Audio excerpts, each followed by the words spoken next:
We're live. All right, we are back. Hopefully. Is anybody in the chat? We got cooked by YouTube Content ID for sharing audioless, with commentary breakdowns of EuroBasket clips. Hopefully everybody who was on the other stream is able to find this one. Hopefully the more consistent YouTubers know how it be sometimes with copyright claims and whatever. Content ID really doing this stuff automatically. I just want to make sure that we've got a person.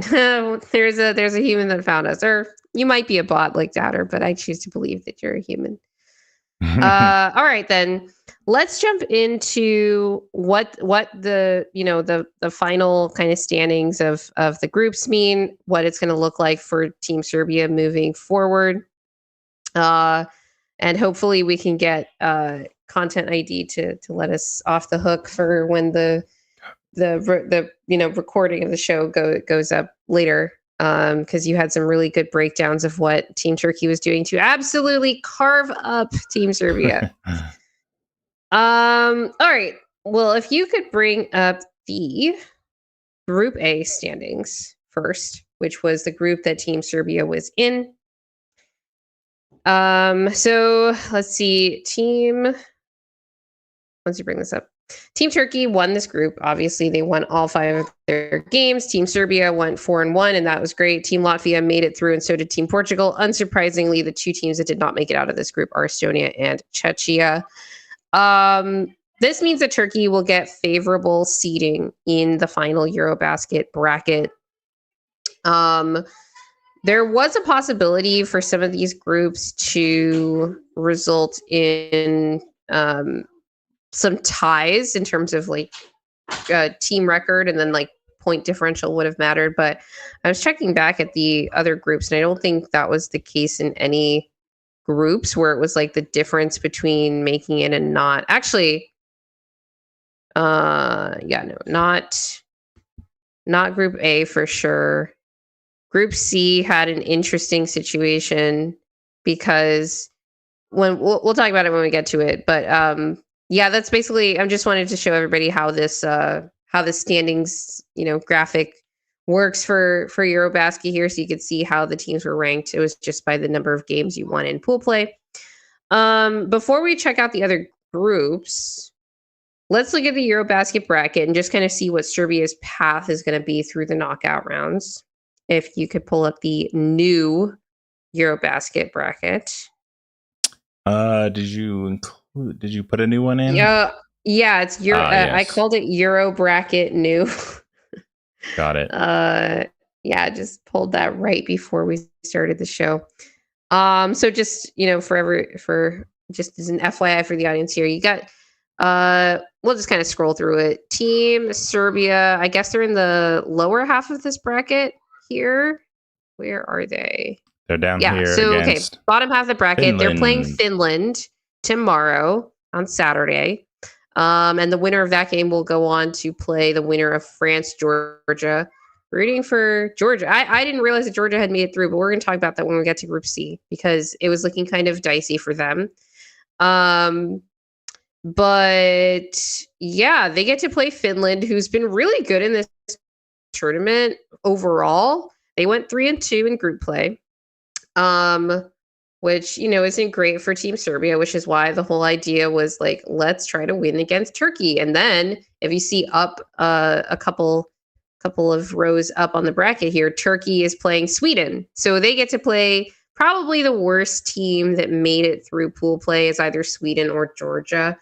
But looking back at Sweden's games, it's actually they're not a cupcake team to play. They actually lost 2 of their games by 3 points each in pool play.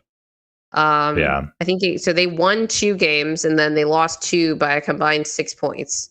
So that's not going to be a cupcake. So I'm just sitting here thinking, you know what? Maybe could Turkey get upset by Sweden? I don't know. I don't know. What are you Let's hope so. Right. So they're going to get to play Lauri Markkanen and Team Finland. Team Lithuania actually played Team Finland in their group play. They were in Group B, which we'll talk about in just a second. But after that game, and obviously Team Lithuania features Denver Nugget Jonas Valanciunas, current Denver Nugget. But after that game, Adam Maris from DNVR expressed a bit of concern that Jonas Valanciunas was coming off of the bench for Team Finland, and this was because their coach wanted to be able to switch more actions against Finland's 5-out attack. Lithuania did end up winning that game, but I don't think that plan actually went well for Team Lithuania. They were down 8 or so early in the first quarter before Jonas came in, and that's when Lithuania really started to steady themselves. And the game, again, got really dicey when they tried to close without Jonas. They were able to do it off of the back of some really good defensive plays. But I'm going to be honest, like, Team Lithuania's offense looks really bad without Jonas. And in that game, he finished a +6 in a 3-point victory. And that's a +6. It doesn't seem like a lot. It's like, okay, well, they still played well without him. But, even though they lost his minutes, it wasn't by like a crazy margin. But Jonas was a +6 in less than 15 minutes of play. Like, he came in, basically played the middle of like the late first quarter to second quarter, and then came in again late third quarter to fourth quarter. And that's what gave Lithuania their lead, were those 2 stints. They were losing or like barely kind of tying with Finland otherwise in that game. So my just takeaway from that, and it just kind of goes along with my general agenda and kind of approach to these things, which is if you have a matchup advantage, your team should be the matchup problem. You should not be altering your, especially personnel. Game plan, sure, like with the guys that are on the floor. Alter your game plan to counter what the other team is doing. Totally, like, sure, whatever.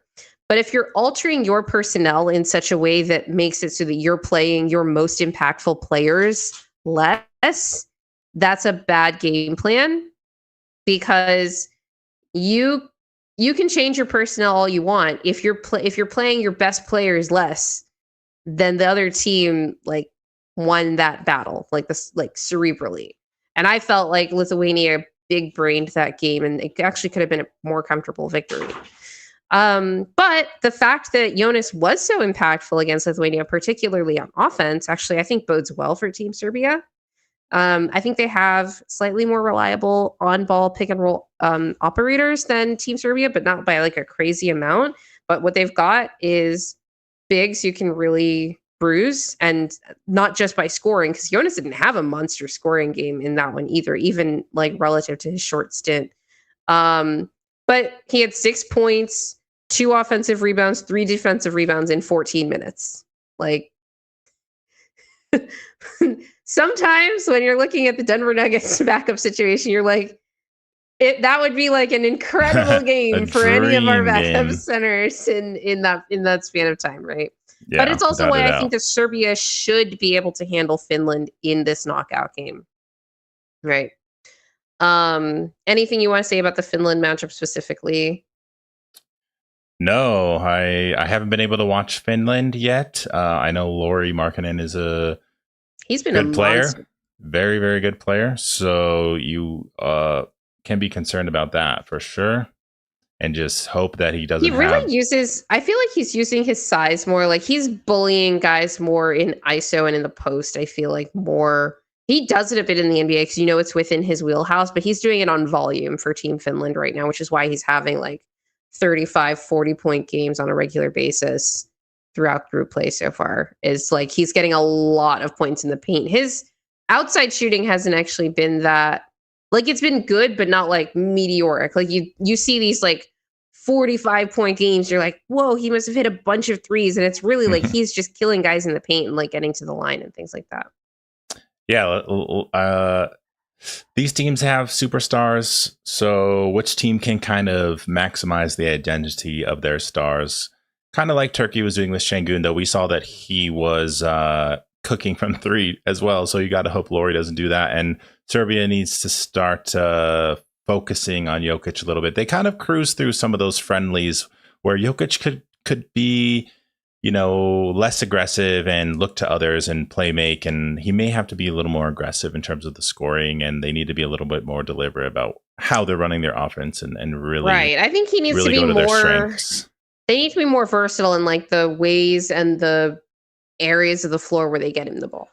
I think that's going to help a lot. Because if you're just spamming deep post catches, like the other team's not going to let you do that, especially as you get further into this tournament.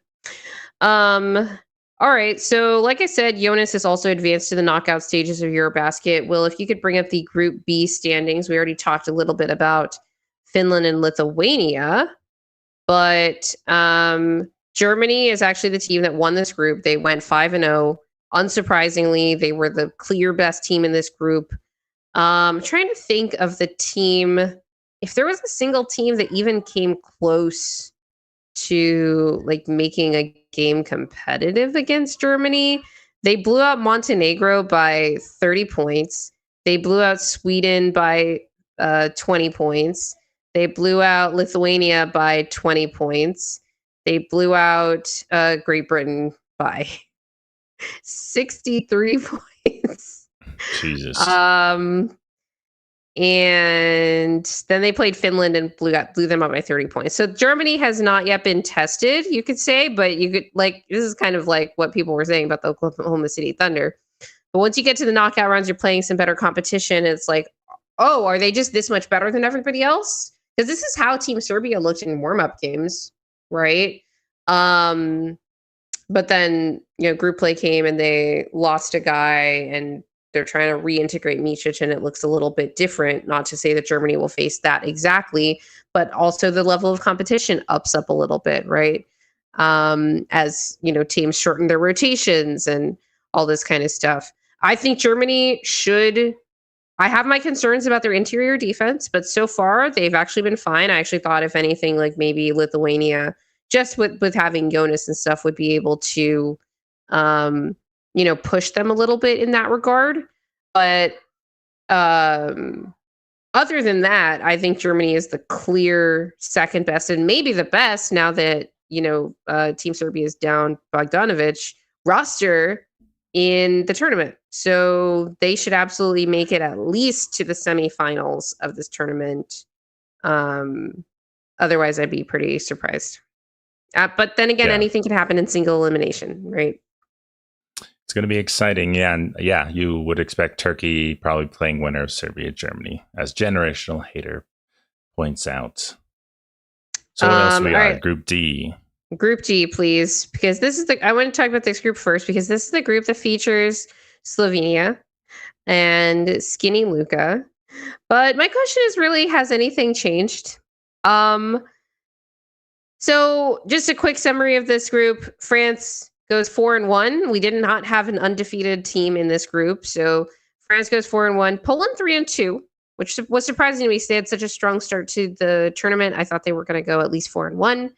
Slovenia goes 3-2 also. So that's actually pretty good for them. I don't know why they must have lost to Poland, because they have the same record and they have a better point differential, but I think they lost to Poland head-to-head, and that's why they lost that tiebreaker, which is why Poland's ahead of them in the standings, and that affects where they are in the bracket.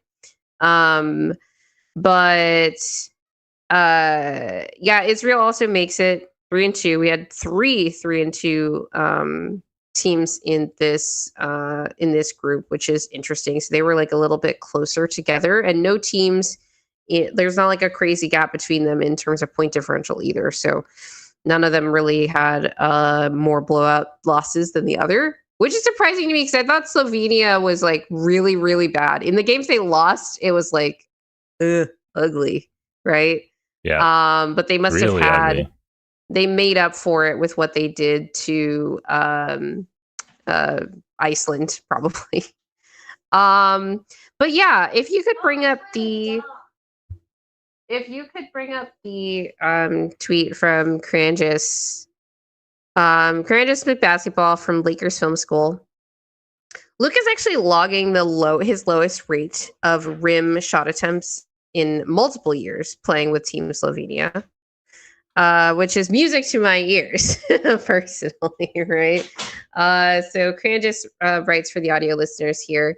Over the past 4 years, Luka's rim frequency, his rim attempt frequency has been 25% in 21, 27% in 2022, 23% in 2023, 21% in 2024. So quite a dip in 2024, I think, relative to earlier in his career. But so far in the tournament, he's at around 15%, which is incredibly low. Sorry about that. Incredibly low for really any player. Because I think even like Jamal Murray is at like around 20, and he's not like a guard that gets to the rim a lot. And that's in the NBA, right? It's different than FIBA. Paint's a little bit more clogged, no defensive 3 seconds, et cetera, which is why all of these numbers are just from his time playing for the national team. But that's pretty low as it stands, but it's also just low relative to his past averages. So, should Lakers fans be the other part of this was that Luka has been putting up monster numbers in the tournament, but he has not been hitting well from three, shooting less than 30% from three so far in the tournament. Again, music to my ears. But as Vyacheslav points out, he's still getting well over 10 free throws per game. Luka Doncic is averaging 14 and a half free throw attempts per game, which is insane. That's pretty crazy for FIBA, especially, because I feel like they're allowed to be a lot more physical on the perimeter. But he's just like really crafty, and the defenders are not, I think, as disciplined that they put on him. So it's a lot of the like dumb fouls that like dumb on the part of the defender, and less so like it's like, oh, that's obviously a foul. It's less of the like annoying NBA stuff. Luke is also just huge, and there just aren't like a lot of like big forwards that are also, quick enough, frankly, to handle like how he's been moving of late. So, should Lakers fans be more thrilled that he's getting to the line, or concerned that his production is increasingly reliant on doing so? It's a tough one. I mean, I think immediately of SGA, where he has tons of drives and tons of free throws. Not that, I mean, Giannis is another guy who can drive the ball a lot and get a lot of free throws. These are all different players with different body archetypes and play styles. If you can get to the line and drive a lot, that's great for Luka. He's skinnier now, I guess. He's more in shape. But yeah, if that 3-point shot is low, I would also be concerned just about that. Because if Luka can't ISO score like we're used to seeing, that's what makes him elite. You don't want to see that drop. But we'll have to see how he plays in the Lakers system and how they do. But I don't know. It's good and bad. Like, you like getting to the line, but you don't want Luka's general production to change. That's what makes him generational star. Yeah. Vyacheslav. I want that from Jamal to use his IQ. Oh yeah, I'm very much team Jamal needs to grift more. Like, he needs to get not more. He needs to get better at it. Like, I just don't think he does it. So it's not about more. It's just like, can you like get better at this, because you don't really get calls. He also like and Jamal, settles who in. gets calls, could average like 22, 23 points per game. Pretty easily. I think he settles into a shot and just offensive flow when he can get to the free throw line and shoot. But I mean, on his drives too, like, he's not like it's not that he doesn't initiate contact, but he doesn't do it in such a way that gets calls. So just kind of is what it is. But also I wish it weren't that way a little bit. Just a little bit. Well, what do you think Lakers fans should be feeling? I think they should be concerned, because I don't know that he's going to get these calls always against better defenders. He's going to be facing better defenders in the NBA, like we've seen that. I think he doesn't always get this volume of free throws in FIBA, but he always gets a lot because his usage is even higher with the national team than it is. I mean, they don't have anyone else to go to. With his NBA team. Exactly. Like, literally nobody else, right? It's not like he's sharing a team with Kyrie Irving, or even before that, Jalen Brunson, or now LeBron James, right? So I think that's it's partly a product of his usage. I do think that he's crafty. He's always been crafty, and yeah. So it's like, okay, that's fine. You can even feel good about that, but I would be concerned about the low rim volume personally. In addition to the 3-point shot is really like hit or miss. Like there's nothing to be quote unquote concerned about because it's either there or it isn't. With Luka, he's just such a streaky shooter in that way. But I think I would be concerned about the rim frequency more than any of those stats. Yeah. We'll see. Well, he gets to continue on in the tournament, so we get to keep monitoring that progress. Let's move on to the Group C standings.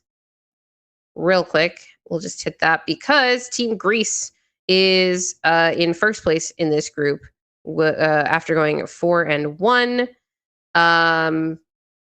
Generational Hater asks, do I have Greece or Israel in their next match? Is Greece playing Israel? I didn't get to see. Let me double check the bracket here. I have to think about it. I haven't really gotten to see Israel play. I know that they've looked pretty good in the tournament so far. I'm generally not a believer in Team Greece. I'm kind of not shocked that they won their group because there's not like another really strong team in that group. I do think it was the weakest group. In terms of like the top end, I think they probably have the strongest group in terms of like one of the teams that didn't make the cut was Spain, which is crazy, right? It's not like they had like, Czechia and Estonia, for example, but like the top end isn't as strong as the other groups. I don't know. I'd call it 50-50, but that's just because I don't know enough about Israel. Maybe that's cutting Team Israel short. Honestly, because I'm just not a big believer in Team Greece. Yeah, but sorry, if you could just cut back to the Group C standings real quick. I want to talk about this because it's a really big deal. Georgia and Spain were on the cutoff for this group. They both lost their fifth game, and the reason that that ended up mattering is like Georgia has a way worse point differential than Team Spain, as you can see on the plus minus here. Team Spain combined margin of victory of 43 across their 2 wins and 3 losses. Georgia minus 19, but Georgia beat Spain in kind of an upset in their pool play, so they got the tiebreaker. And because, like I said, they didn't have as weak of a bottom end, you end up in a situation where a team that is as, respectable, not like great, but respectable as Spain gets cut out of the group. And that's a major thing for the tournament, because Spain is one of those teams that you're like, you can really never like fully count them out, which is why their margin was so good despite being a team with a losing record in pool play. But now they're out, and that's a big deal. But Georgia is in, which is interesting for me because I'm an Orlando Magic fan and I get to see more of Goga Bitadze. I did get to see them defeat, I think they defeated, is it Italy? It was a good, or no, I think it was it Greece? No, Bosnia was the one I watched play Greece. Anyway, I get to see more Goga Bitadze, so that's fun.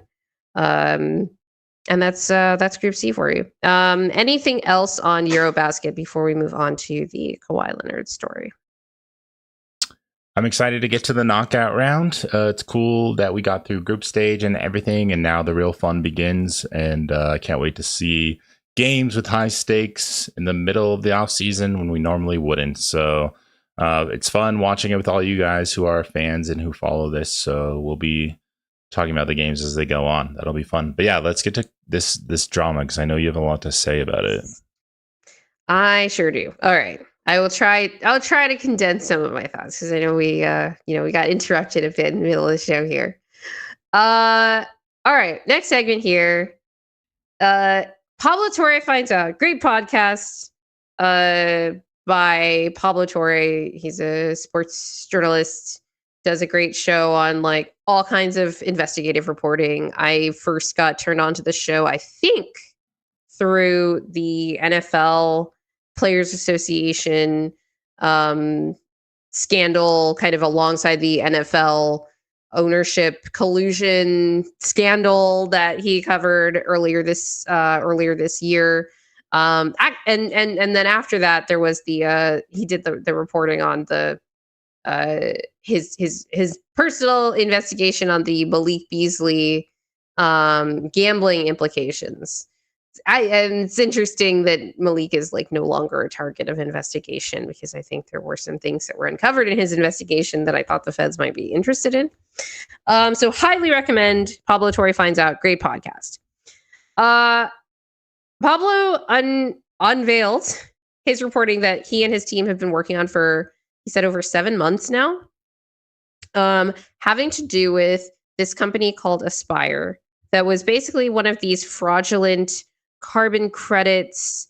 What is it called when a company tries to, for companies that try to go quote unquote carbon neutral, they sometimes outsource that carbon neutrality to these companies that say like, okay, we're the brokers that are going to find you a company that's going to plant trees for you that will quote unquote offset your emissions, because you're a company that doesn't want to stop emitting carbon, but you want to say you're green. So you want to say like, we're going to go quote unquote carbon neutral. So we're going to try to offset that stuff, right?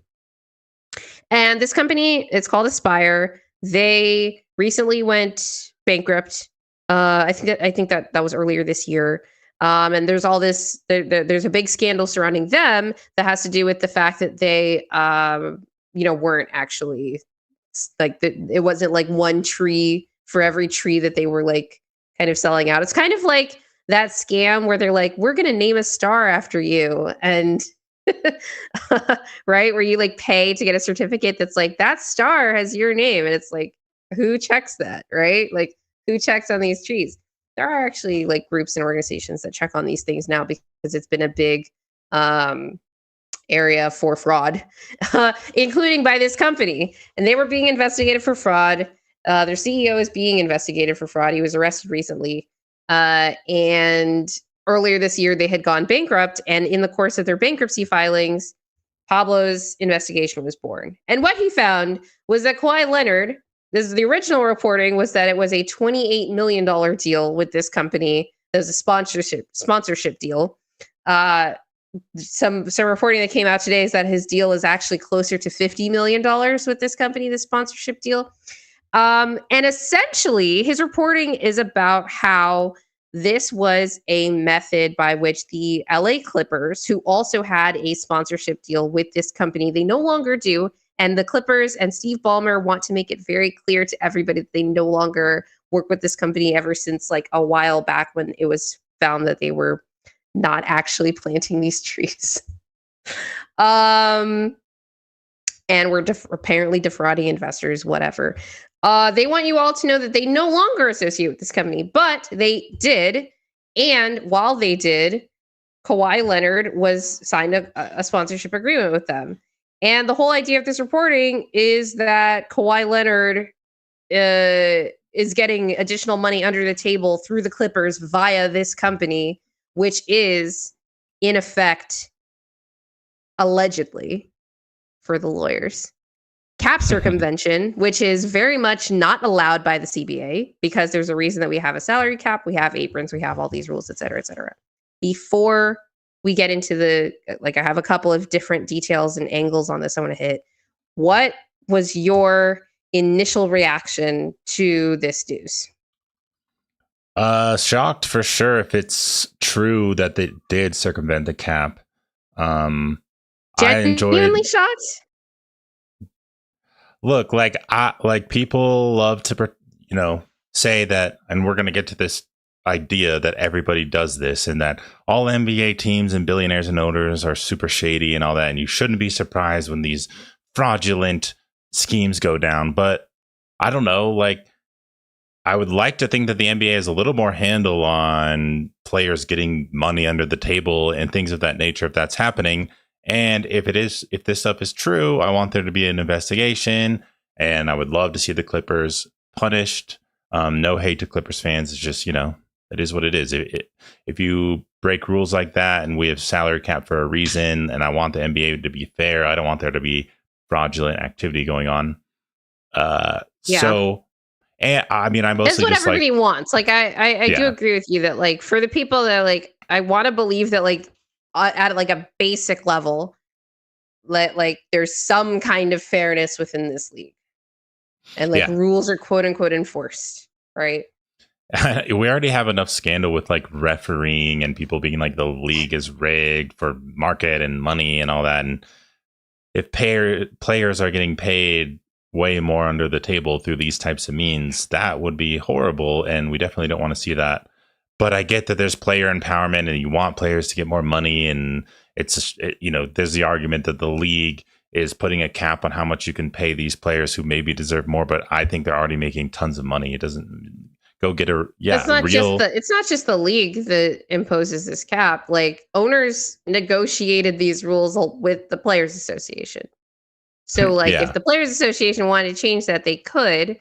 But the fact of the matter is the players that would be most impacted by something like a salary cap or like the max rules where it's like this is the maximum money you can make. There are way fewer of them than there are of all the players in the NBA that participate in the Players Association, et cetera. And they have other guys to look out for. We're going to talk about... Oh, go ahead. My first reaction was joking about Kawhi because I've never been a huge Kawhi fan. So that was just fun that it does involve Kawhi over other people. But... I have a lot of questions and I want to see how this is going to turn out. And obviously we're going to talk through this and don't know what the league's going to do. I doubt anything happens. I'll be more surprised if they actually get punished than I am, that this was a thing. Yeah. So let's bring up the Clippers exclusivity clause because this was the part of the reporting that I think was the most surprising that it was in there because usually you don't get this level of detail and like this kind of evidence when you're doing an investigation into is a team committing cap circumvention. So this is a clause from Kawhi's contract with Aspiration. Was I calling it Aspire? It's Aspiration. For avoidance of doubt, if Leonard is still being paid by the team, quote unquote, in this case, if you look at the definitions in here, the team is the Clippers, but is a member of another NBA organization or has retired, either of those instances shall qualify as a triggering event for termination by company, which is Aspiration. That basically means this contract becomes null and void if Kawhi is ever not a Clipper, right? So it's like, okay, that's kind of shady because why would this is an individual sponsorship deal that this company made with this player. Why would it have anything to do with the team that he's on? All right. Let's bring up the segment from the Clippers statement in response, where the summary of this statement that they put out after this reporting came out, which kind of surprised me that it was even out there, was how dare you accuse us of like cap circumvention and like wrongdoing here. They say, quote, "There's nothing unusual or untoward about team sponsors doing endorsement deals with players on the same team." Okay, nobody said that. Neither Steve Ballmer, the owner of the Clippers, nor the Clippers organization had any oversight of Kawhi's independent endorsement agreement with Aspiration. To say otherwise is flat out wrong. It's interesting that they use the word oversight. Was it like knowledge or like did they know? Like, does oversight only count at about like after the contract is made? Or are we talking about oversight of like the deal being negotiated, which is just that's an interesting word to use instead of just like control, or because you can have control over something and not like be like micromanaging it, for example, where it's like, yeah, we were obviously involved in like getting him this money from our sponsor, but we weren't like monitoring it day to day, which is like, what does that mean? Okay. I was surprised that the Clippers put out a statement. I'm not gonna lie, because I saw this reporting really early in the morning. I'm here in the Eastern Conference or Eastern. You're in Eastern the time Eastern zone. Conference. I'm in the Eastern Conference right now. Eastern time zone right now. Came out early in the morning. I fell asleep, woke back up. Everybody had talked about it. I'm like, oh, it's kind of surprising because, like you said, I kind of didn't expect anything to come of this, and I thought that would kind of be the general reaction to this. Like, whoa, that's crazy, huh? But now that the team, and that was just a snippet from the Clippers official statement in response to the allegations in Pablo's reporting.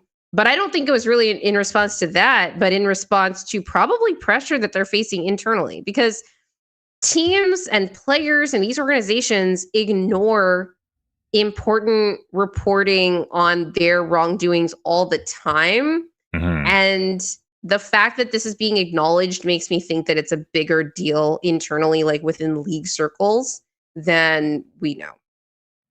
That is an interesting point. I did think it was not typical that these types of reporting came out in this podcast. And I know that's the central idea of the podcast, is that they're investigative and Pablo Torre is a journalist. But usually those stories come out like with an article or, something more immediate than, a podcast that's an hour long. Shout out to the people who listen to long podcasts. But we love you guys. Yeah, it's just this hasn't really happened before. I mean, maybe it has in other cases, but it has in like other sports. Like Pablo's done stuff on basketball, but it's not like this where it's like this team like broke a rule. It's usually more like, wow, this is kind of like a shady underbelly to this thing. Or even like the Malik Beasley stuff, that reporting on like what's going on in like the NBA illegal like gambling and like what's going on with like players potentially being involved in this. There was nothing like concrete that came out of that that's like you can punish this player or entity for doing the X thing. It was more like, hey, like there's some shady shit going down here, someone should investigate that. And that is this too, but it's a lot more concrete where it's like, I don't know, if this was in front of an arbitration judge and I was the arbitration judge, I would be like, excuse me, please explain yourself. Like I'm putting the onus on the Clippers now to be like, you need to show me that this wasn't cap circumvention. I think that's why they put out a statement, because they're feeling that pressure to get out in the public right, but I think discourse that's internal. Or like, because they could have just been like, whatever, like this happens all the time. And let's bring up the Nate Jones tweet. Nate Jones, kind of NBA Twitter influencer. He has a background working with like Nike and these endorsement deals or whatever. He listened to the episode and he said, good episode. Just want to clear up something on the episode mentions as not common that is actually common. Star players often sign contracts with big team sponsors. Some may have clauses.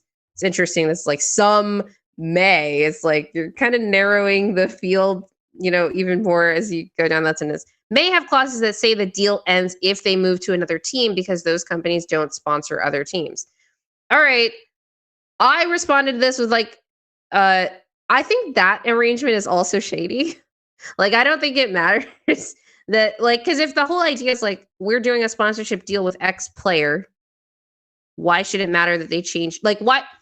Maybe it matters that they change teams because you don't make deals with players that are on other teams, but I don't think that there should be a clause in there that says like this deal is terminated if you go to another team, because to me, he followed. So I'll just bring up like the whole like thing here, because Nate Jones followed this up with a tweet that he ended up deleting, where he basically like the summary of it was like, what are we going to do? Force all the teams that do this kind of thing to open up their books on their sponsorship deals? And I'm like, yes, I would like that would be to me like the Boston Tea Party of gossip on NBA Twitter, right? Like I want to know, because we have situations all the time in the NBA where we're like, that was kind of interesting. Like, Jalen Brunson makes 22% of the salary cap right now. That is less than a rookie scale maximum contract, because he signed an extension with the Knicks earlier than he had to. So, okay, I argued at the time, maybe he's just a player that wants to lock in that long-term security and all this stuff. I didn't realize that he'd only be making 22% of the cap when I said that. I thought it would be closer to like the 30% maximum. And I only said that because even that would have been a discount for the Knicks, because this is a player who's now become a perennial All-NBA guy who's going to be eligible for a 35% maximum on his next extension, and would have been eligible for that this summer had he not signed that extension last year, right? But instead he signs an extension that is a bargain basement extension, and it's basically an open, or whether it's an open secret, everybody knows it's like, well, he's got these endorsement deals in New York. He has to stay in that market. He's making that up. He's making that up in, all this other stuff that he has to do in New York, as if he wouldn't be staying in New York anyway. But whatever. I want to know. I want to know what kinds of deals CAA gets for all of the New York Knicks right now. I want to know what kinds of deals Clutch is getting for their clients in association. Like, this is the thing, is like agents and agencies are maybe less powerful now than they were before the new CPA, but they're still very powerful. And maybe part of the reason that a particular agency will glom onto a particular franchise is because of the ease in which they have brokering the deals between these companies that are doing the sponsorship deals and the major teams, and that relationship with the players as well, right? Like, it's not crazy to see the relationship between all of those things. But yeah, I want the books open on this. I think a team like the Los Angeles Lakers should not want this to happen, because I think smaller market teams should want the hammer brought down on LA, even if they do this, even if they even if their standard practice is like, oh yeah, some of our team sponsors we sign, because the kinds of sponsors that you get are not the kinds of sponsors or the volume of sponsors that a team like the Los Angeles Lakers get. And if they're able to effectively funnel money to, it's actually something different than what is going on with this Clippers case, which makes me think in some ways it's just like everything else that we know these other teams do. But in other ways, it's more egregious, because in the case of a company like the Lakers, like, they have sponsors that actually have the money to just pay their players and whatever. Like, and maybe they do have some sweetheart things going on with the Lakers where they're like, you get special ads on our local sports network, or the way that we display your banners in the arena, whatever it is. I don't know. But then in the case of the Clippers, part of the allegations here is that Steve Ballmer gave Aspiration $50 million. And then 2 days later, Kawhi Leonard gets $50 million from Aspiration, where it's like, I don't know how much clearer it gets, right? That like this team's money, or like this owner's money, is going to this player. Let's see, what else did I have here? So I just think the all teams do this argument, one, doesn't necessarily work in this Clippers case, because not just because of this exclusivity clause with Kawhi, but because of all the other parts of Pablo's reporting where it was like Kawhi wasn't required to do anything. And in exchange for that, he was allowed, or he was given more than 4 times as much money as all of Aspiration's other endorsement celebrities combined. Yeah. To do nothing. And Kawhi is so good at doing nothing. We haven't heard anything from Kawhi's camp on this that I've seen. Have you seen anything from Kawhi's camp? No, but it's an interesting question, because it's how They're not much the ones this that would was... be under investigation, by the way. Like, they wouldn't be required to give any money back, as far as I understand. This is like a thing that, like, if they got in trouble, it would be the team that would be punished. So maybe they're just like, we're just going to keep our mouths shut. And why would that be the case, though? Well, the rule is that teams aren't allowed to circumvent the salary cap. Yeah. If they get punished, I guess like the league could levy fines on the player. I don't know if in the case of like the last like big cap circumvention case where a team got punished was the Minnesota Timberwolves for giving Joe Harris money under the table. They lost 5 first-round draft picks because our previous commissioner was like not taking any anything from anybody in terms of like their bullshit, frankly. But yeah, because I don't know if Joe Harris sponsorship himself ever got fined. The initial sponsorship went through the Clippers organization, even though the money then did go to this LLC that's Right. Kawhi's LLC. Right. So it's a weird. The way that it works is like the company sponsored the Clippers, but they also sponsored Kawhi. It's not like Aspiration was giving the Clippers money and then the Clippers give Kawhi money. Even in like the most like, let's look at this as let's pretend they're not doing anything wrong. It's weird. We sponsor the Clippers and they display our banners and like whatever else. They tweet about us and whatever. And we also sponsor Kawhi, who theoretically would be like tweeting about us and like retweeting our posts or whatever. And we give him $50 million, but apparently he didn't have to do anything. But that's how it works. It's not that the accusation isn't that this company was giving the Clippers money to give Kawhi. It's that the Clippers, who are also sponsored, that's the other weird thing about this. Aspiration was a sponsor of the Clippers. Why are they getting $50 million from Steve Ballmer? They're giving the Clippers money. Yeah. Like, what are we talking about here?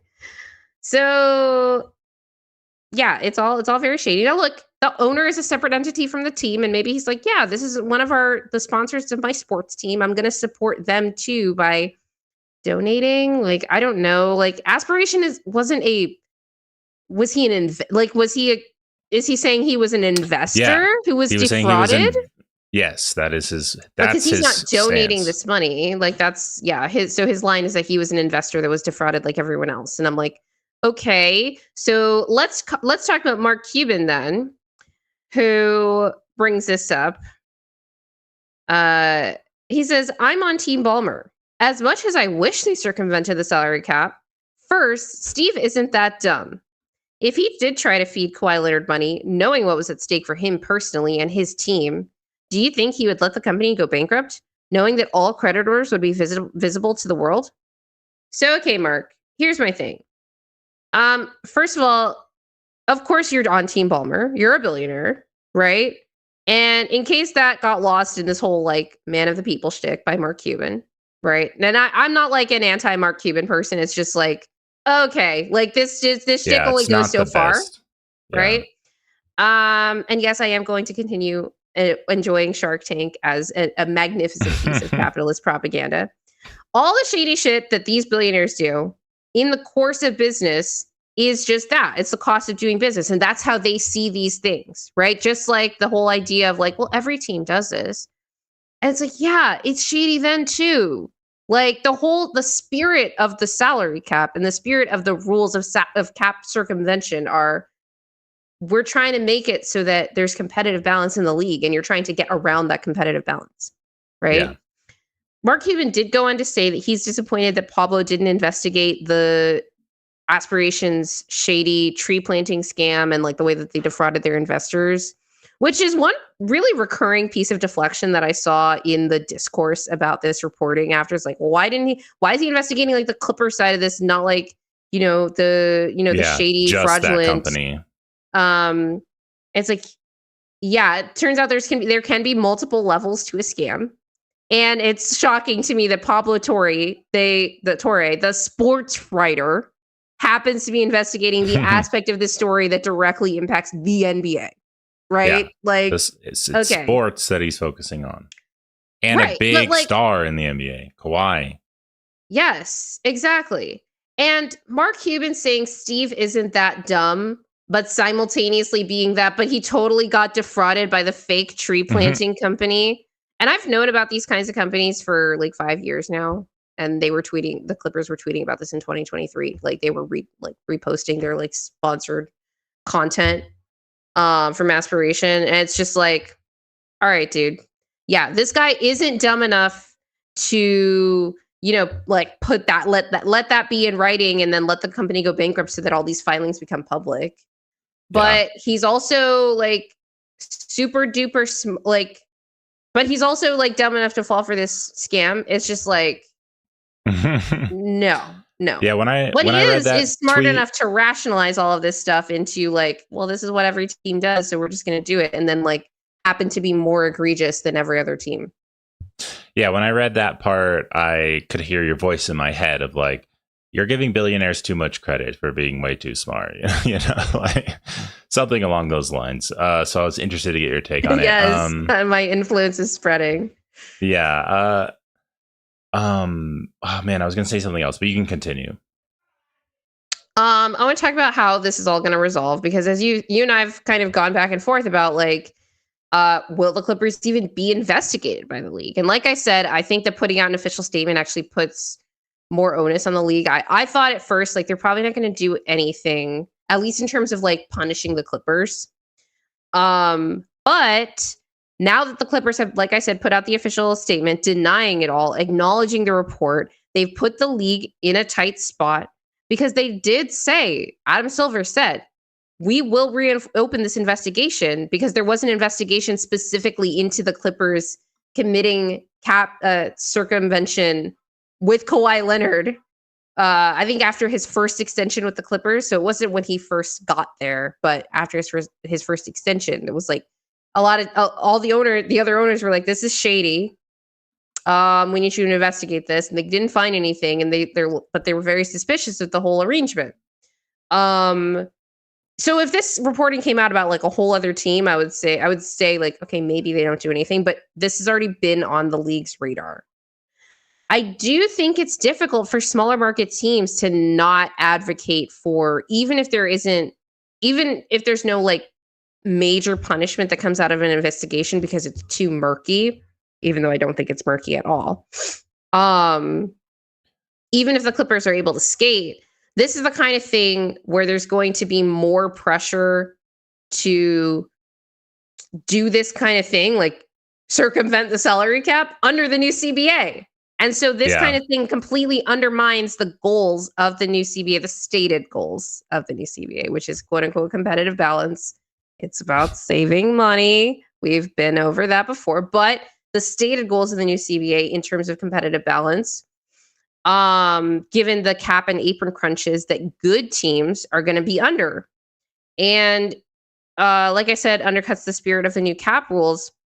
And so the other implication of this, I wanted to bring up Chris Mannix's tweet here, if you could. Yes. Chris Mannix just made this point today, and it's based on what he's heard from his sources within league circles, so a way more connected person than you or I. No offense, Will. Here's a conversation ownership groups are having, I'm told. If Pablo Torre's report is accurate, how much money did that cost us? And we know these are the owners that are losing money on this are teams that are under the luxury tax. The Clippers are a tax team. In his last contract, Kawhi took less than the max. Full max, bigger penalties, bigger payouts. Nothing unites NBA owners more than lost revenue. And this is, I'm going to just take a quick perusal of all the teams that are above the salary. I think about half the league right now is under the luxury tax, which means they would be entitled to a share of the luxury tax payments that all the teams that are over the luxury tax pay. And that's based on like, well, how much is your payroll? Oh, your payroll is X, you're going to pay this much in luxury tax. So even if you don't care about like the competitive balance aspect, and these owners, I don't know how much they do if this is the first thing that came to their minds, but they don't want to lose revenue that they're expecting from luxury tax payments. So this is one of those things where it's like, I see more incentive for not just a full investigation, but an actual punishment. Because if these teams like the Pelicans of the world, the Hornets of the world, all those owners get a vote too at those board of governors meetings is all I'm saying. And yeah, I don't think that they can be some extensive investigation, an intensive punishment for the Clippers, or further changes to the rules to crack down on this stuff even more strictly. Because like we talked about, a lot of teams do this kind of thing, especially through their own sponsors. And maybe there should be more rules about like the relationship that teams and players, like team sponsor player relationship. Yeah. There definitely should be more rules. But like you've covered it, where big markets provide bigger endorsements, and I don't have problems with people getting legit endorsements. I think everyone would have a problem with this type of situation where a player is getting money under the table to take a less deal to circumvent the cap.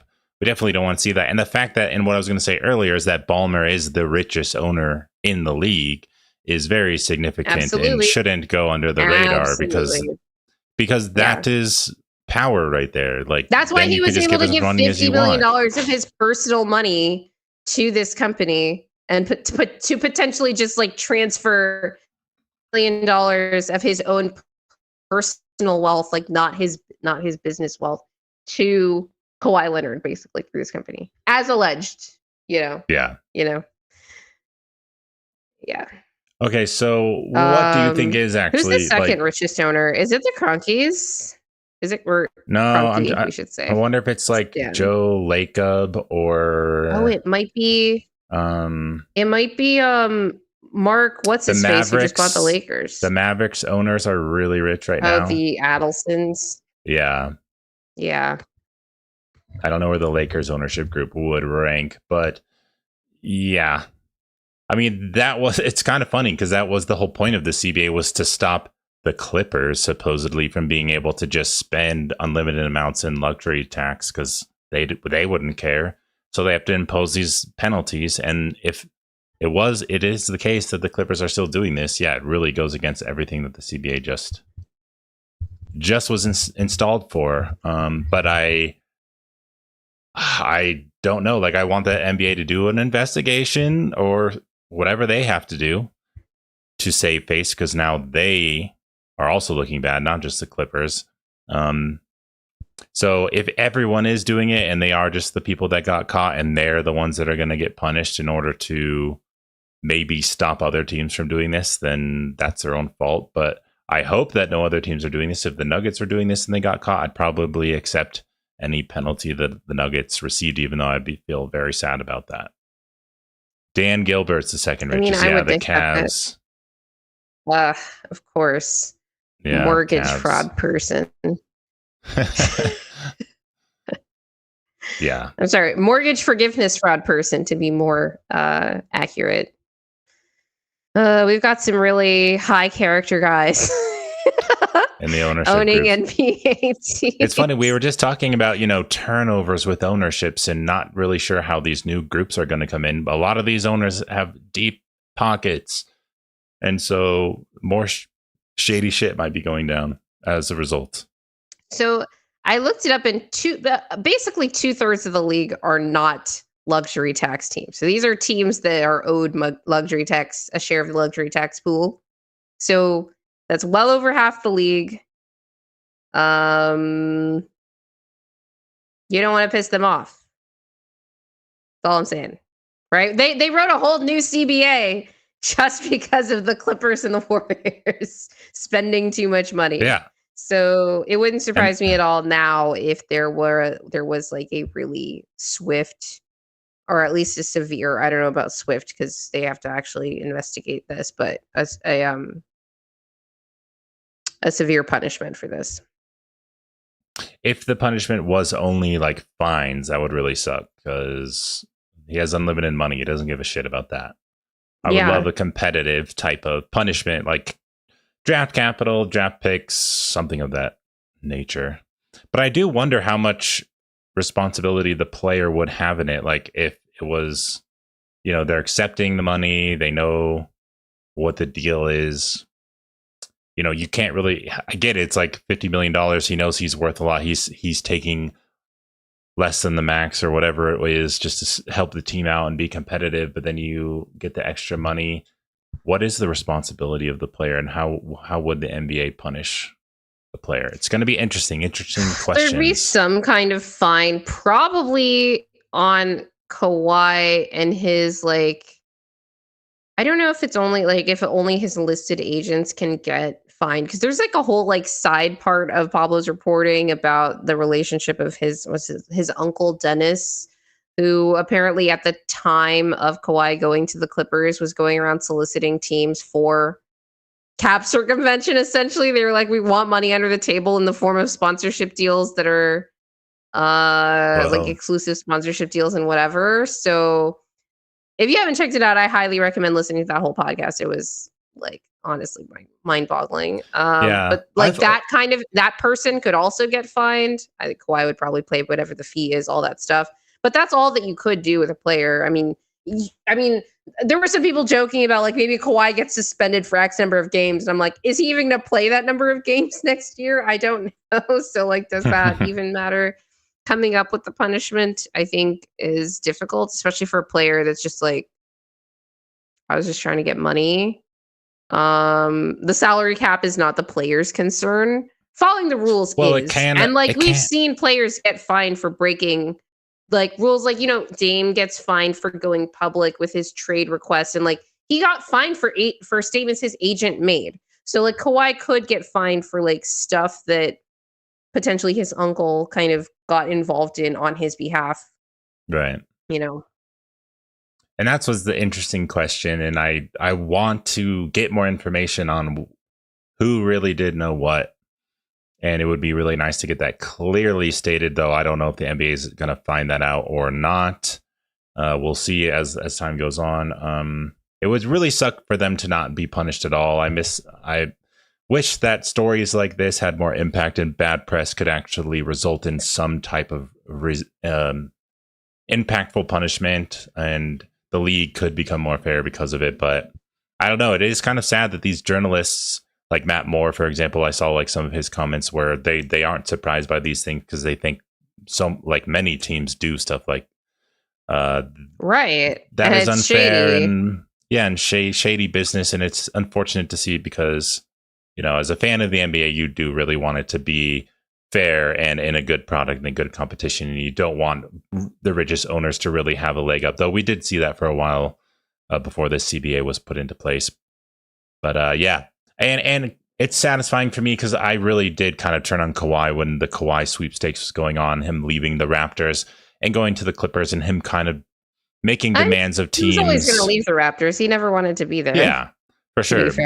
But when he was, like you said, I didn't know about like soliciting teams for endorsement deals under the table, but I heard about other demands like, you know, private planes to be able to fly into practice every day or whatever the hell it was, in his own medical team, which you kind of understand with his injuries and the whole Spurs thing, which kind of rubbed me the wrong way anyways. And I always thought he was just, I know that he seems like he's like a low key superstar, kind of quiet, but he's very higher particular. Maintenance than it seems. Yes. Yeah. And that's where I kind of was skeptical of him. So the fact that this has come out too is just not necessarily surprising to me, and I'm kind of happy to see it, but I really want to see a punishment come down upon them. Yeah, I agree with you, Dahlia. Kawhi knows more than he lets on, and Dahlia I don't think that Kawhi like seems like he doesn't know what's going on. But I don't really expect players to know like the ins and outs of like where's the gray area versus the line of like what's acceptable. That's what agents are for, right? But players can still get fined for stuff their agents do on their behalf, potentially, depending on like what it is and how it's done. But this is the kind of thing that would be like eligible for further investigation to see like where that, you know, responsibility lies for sure. Dahlia had a comment earlier saying he's worried that that's how he got Bruce Brown for a minimum. So hopefully that's not the case. Well, we talked about it. I said, like, hey, the Cronkies need to send Parade Girl a fruit basket. Is that cap circumvention? Maybe. The fruit basket. Are we going to get punished for it? No Probably gifts. All right. That's it on the Quiet Letter story. I just wanted to hit one last bit of news. I said we didn't have a news like segment, but this actually dropped right as I was putting my show notes together last night. Or at least I noticed it at that point. PJ Washington got extended by the Dallas Mavericks, which was kind of a surprise to me at this point in the summer. I guess it's good business for Dallas because they're probably going to be making him come off of the bench for a substantial portion of the season, as we've talked about on the show multiple times. Their power forward room is really full. Give us one. With between PJ Washington, Anthony Davis playing the 4, they've got, to worry about Gafford and Lively being the front court. And so again, you're going to have AD playing at the 4 a lot. Najee Marshall, Caleb Martin, and now Cooper Flag, right? And that's his ideal position. They're probably going to try to play all of those guys at once, like together. And maybe by some like miracle, it's going to work early in the season, and they're not going to have to switch things up. But eventually, they're going to be like, look, our season is kind of lost right now. We would probably be trying to maximize our number 1 overall pick, who's one of the better number 1 picks of the last few years. And maximize his abilities and give him like an optimal developmental environment. And if they're going to do that, it's going to be through having PJ come off the bench. And it's easier to have him do that when it's not a contract year, right? That's why I was surprised that they didn't either trade him or extend him earlier in the summer. But because they did extend him so late, he's not going to be trade eligible at the trade deadline, which means they have PJ Washington for the year. I had speculated if they didn't extend him, they were going to trade him at the deadline as like an expiring contract. And so that's like kind of dumb. It's like, if you were going to extend him, why didn't you do it earlier so that he would be a trade piece at the deadline if you wanted to make some kind of move, right? Dallas is a second apron team right now, Will. I don't know that a lot of people realize that. We talked about it on our show with NBA Chicken. We were grading all the off seasons. They're like $1.5 million thereabouts above the second apron after waiving Omax Prosper to sign Dante Exum to the roster.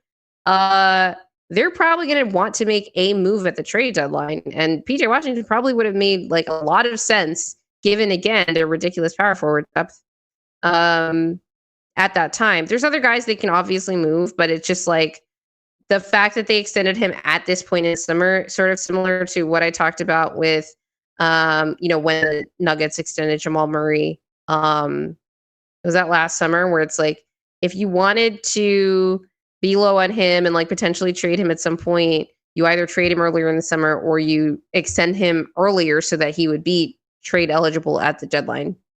He's not going to be, or he wasn't, and now PJ is not going to be either. It just kind of takes options off the table, which I'm not a fan of. But, Will, my first thought when I saw PJ Washington got extended for the number that he got extended for, which was 4 years, $90 million, was, is PJ Washington a better or worse player than Christian Braun? Because I'm just like scouring the league right now, trying to find good comps for like, what is this guy's number going to be when it comes down to like signing an extension with Denver. And PJ's older. He's 4 years older than Christian. He's 27. He's in his prime, though, to be clear. So it's like, yeah, he's older, but he's also in his prime. So I don't know how you grade that. Yeah, what is knowing, let me see what the actual 90 divided by 4, what the annual value on that deal is going to be. That is 22.5, which is right where I would have put Christian happily, where I'm like, I feel like this is a good number for both sides in terms of an annual value number, but I thought we might have to go to 5 years to get that done. But after seeing what Dallas extends PJ Washington for, I'm like, hey, Christian Braun, you want to take 4 years, 90? Like, PJ Washington's a good player. He's a starter in this league. Even if he's not going to be all of this year with Dallas. Just helped the team go to the finals as a, like, I mean, he was more like a third or fourth option starter than like a fifth option starter. So is that like an insulting offer to Christian Braun right now? Like, what do you think about that?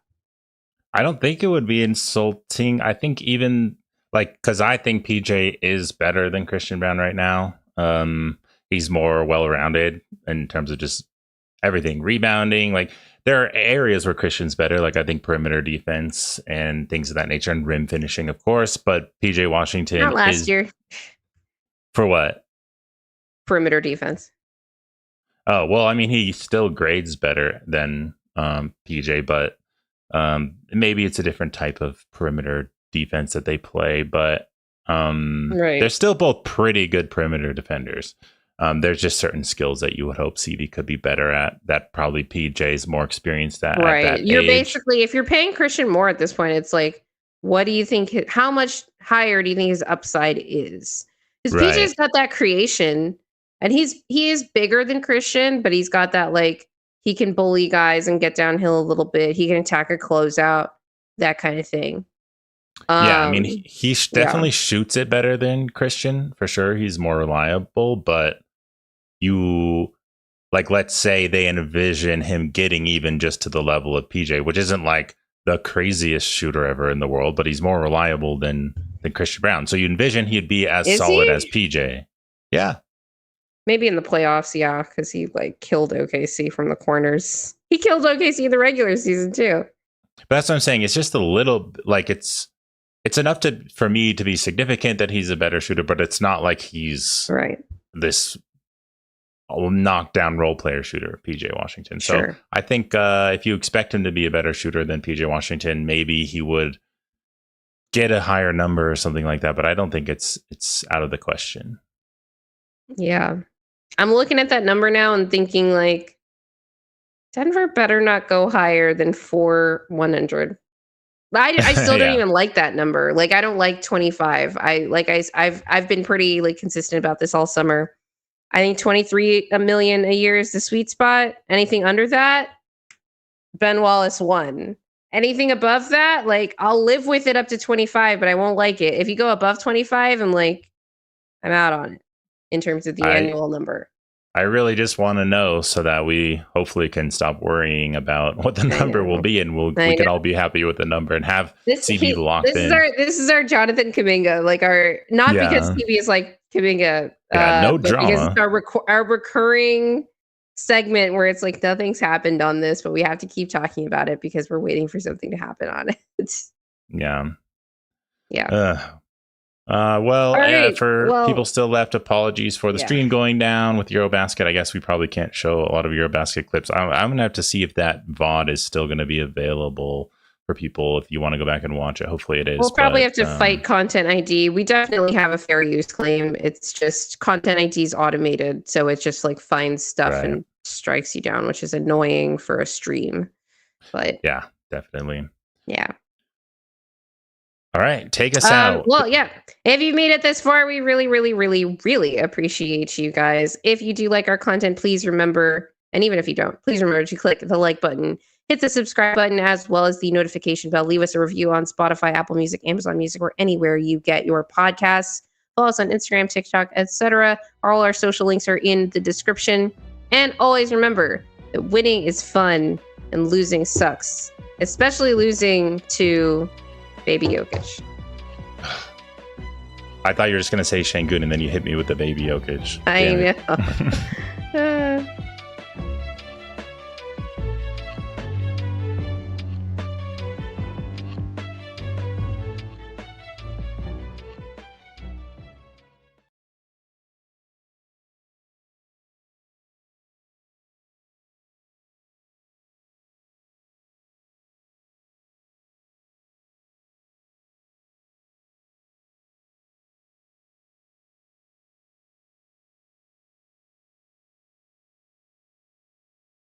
Started today. I thought this was like my brain thinks it's earlier in the week than it is. Yeah.